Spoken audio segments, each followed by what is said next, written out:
Bonjour, aujourd'hui je démarre une nouvelle série de vidéos consacrées aux différentes approches dissociatives utilisées, ou pas d'ailleurs, en hypnothérapie. Peut-être que je devrais plus justement les appeler approches dialogiques.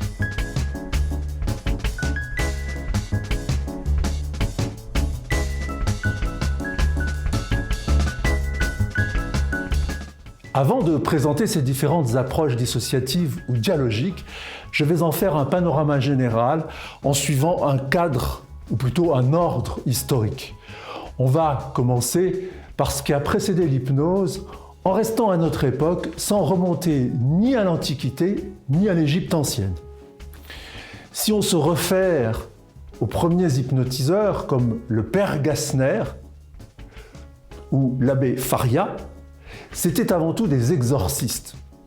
Tu vois bien que dans l'exorcisme, il y a la volonté d'extraire quelque chose, quelqu'un ou une force quelconque qui est entrée à l'intérieur de la personne et dont il faut se débarrasser.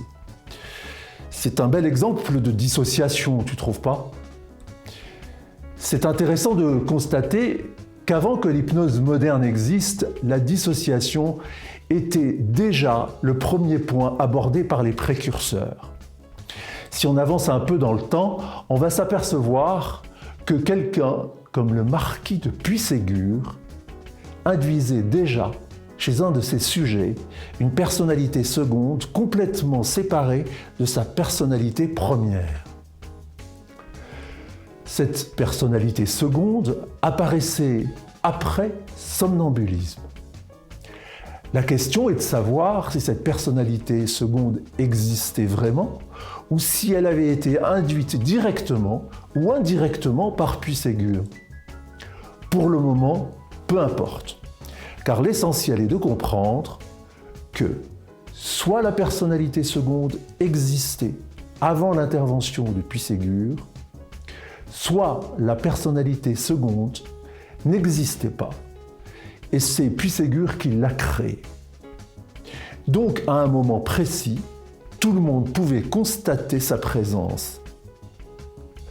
Même si aujourd'hui il existe une pratique qui ressemble à celle de Puységur, pratique qui est décrite par Richard Bandler dans un de ses bouquins, on va laisser cet aspect très spectaculaire de côté pour l'instant. Le deuxième hypnotiseur très connu pour ses désagrégations ou dissociations, c'est Pierre Janet, qui va être le grand inspirateur des techniques dissociatives utilisées depuis cette époque. Pierre Janet avait comme sujet des gens qui avaient des troubles psychiatriques plutôt graves.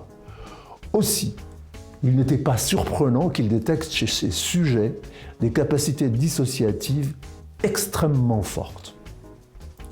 Il mettra en évidence plusieurs niveaux de personnalité enchâssés les unes dans les autres et n'ayant aucune communication les unes avec les autres. En plus, il mettra en évidence des amnésies très importantes entre les expériences et les inductions vécues par chacune des personnalités dissociées. Janet va nommer ces personnalités séparées, dissociées, des personnages.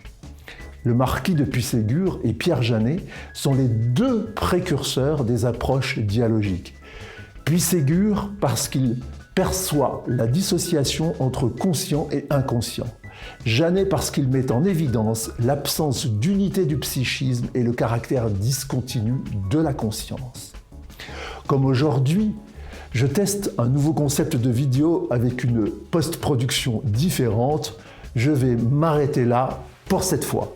Dans les prochaines vidéos, avant de détailler chaque approche dialogique ou dissociative, après les précurseurs, Puységur et Janet, je te parlerai des théoriciens qui les ont suivis.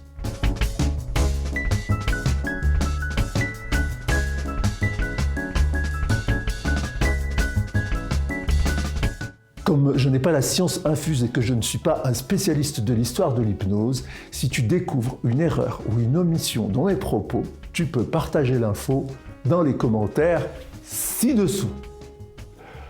Merci de m'avoir regardé jusqu'ici et à très bientôt.